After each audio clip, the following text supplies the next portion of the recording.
Support comes from Missouri Forest Products Association, committed to sustainable and sound conservation of the state's forests, which support more than 41,000 Missouri jobs, resulting in a $10 billion industry. ChooseWood.com.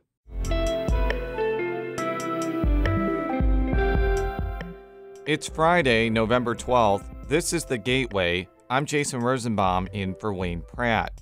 Ahead, a recent study shows that Medicaid expansion in Missouri is vital for cancer patients who need access to the health insurance program. For patients with breast cancer, lung cancer, and colorectal cancer, their mortality was improved if they lived in a state with Medicaid expansion. We'll explore the implications of expanding Medicaid for people battling cancer.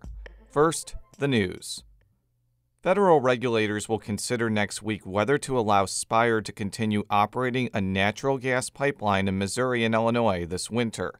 But as St. Louis Public Radio's Shayla Farzan reports, at a press conference Thursday, some St. Louis officials said the utility is conducting a, quote, fear campaign to build support for the pipeline. The 65-mile natural gas pipeline is operating with a temporary certificate through mid-December after a federal appeals court ruled that regulators had improperly approved its construction.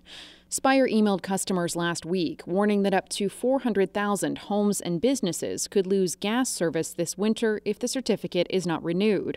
St. Louis Alderwoman Christine Ingracia says this has caused unnecessary anxiety among residents.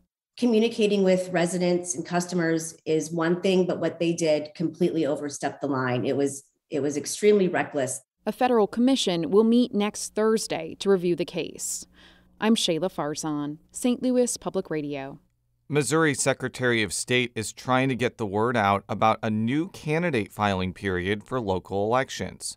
Thanks to a recently enacted law overhauling local governmental guidelines, Missouri's candidate filing period for things like city council seats and school boards stretches from December 7th to December 28th. Secretary of State Jay Ashcroft wants potential candidates to file for office early. I'm a little bit concerned with it ending on the 28th. People might be just got done with Christmas. They were thinking about that. Now they're thinking about New Year's Eve.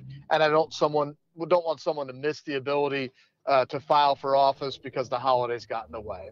Ashcroft expects there could be added interest in running for school boards next year, especially as education policy becomes a major issue in the national political discourse. 8 large cats at the St. Louis Zoo have tested positive for the coronavirus. St. Louis Public Radio's Sarah Fenton reports that it's the first reported outbreak among the animals at the Forest Park attraction.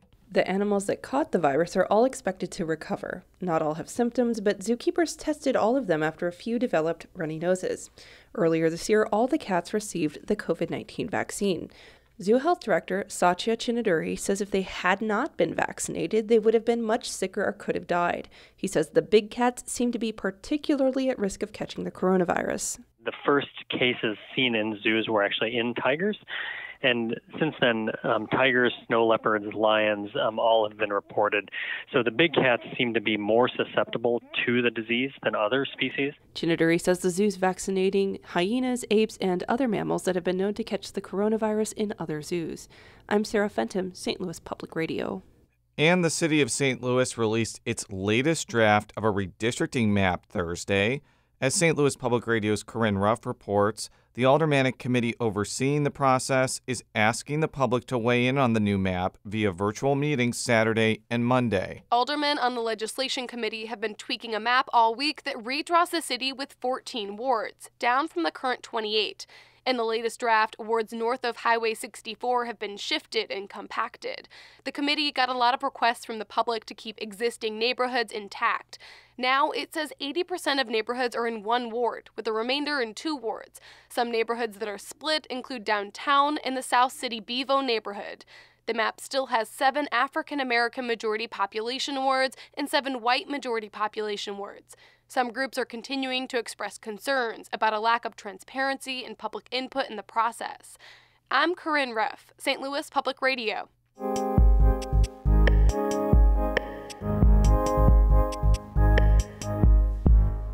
In the first month since Missouri started processing Medicaid expansion applications, some 13,000 people have enrolled in the service. That has major implications for Missourians dealing with cancer, which requires expensive treatment and benefits from early detection. One recent study found cancer patients in expansion states had a lower risk of death. Reporter Sebastian Martinez Valdivia spoke with lead author and Dana-Farber Cancer Institute oncologist Dr. Marinda Lamb.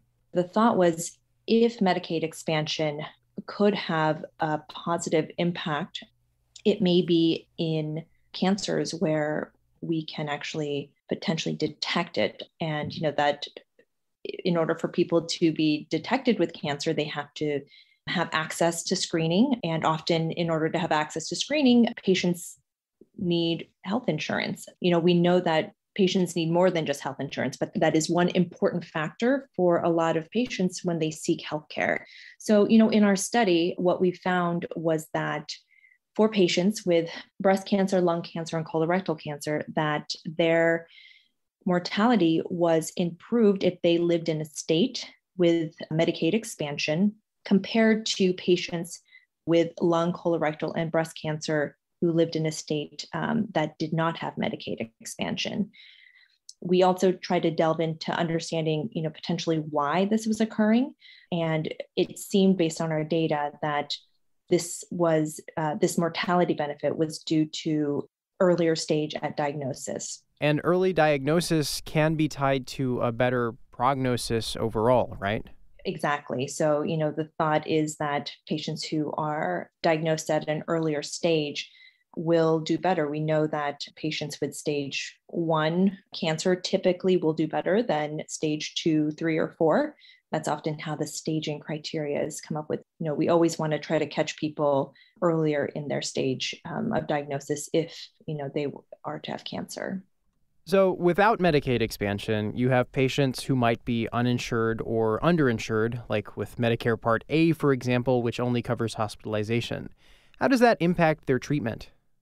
Patients that only have Part A insurance and, as you say, are underinsured, may not show up for screening or to doctor's visits because they don't have coverage for outpatient services. Unless patients have resources to see their doctor and pay out of pocket for visits in the office, that this potentially may lead to delays in diagnosis and delays in care. Our concern always is that, patients that show up in the emergency room or in the hospital, usually it's because symptoms have gotten to a point where, it's uncomfortable enough or painful enough. And so, I think physicians are always concerned when people don't have access to office visits or outpatient care that, potentially that can lead to later stage at diagnosis. I see cancer patients in clinic and, trying to understand what factors at a national and a state level that can impact their care is sort of my area of interest, and also a clinical interest, because I know that these policies have downstream implications, whether intended or unintended, for our patients. That piece came to us from member station KBIA in Columbia. Shula Newman is the executive editor of St. Louis Public Radio, a member-supported service of the University of Missouri St. Louis. Music by Ryan McNeely of Adult Fur. I'm Jason Rosenbaum.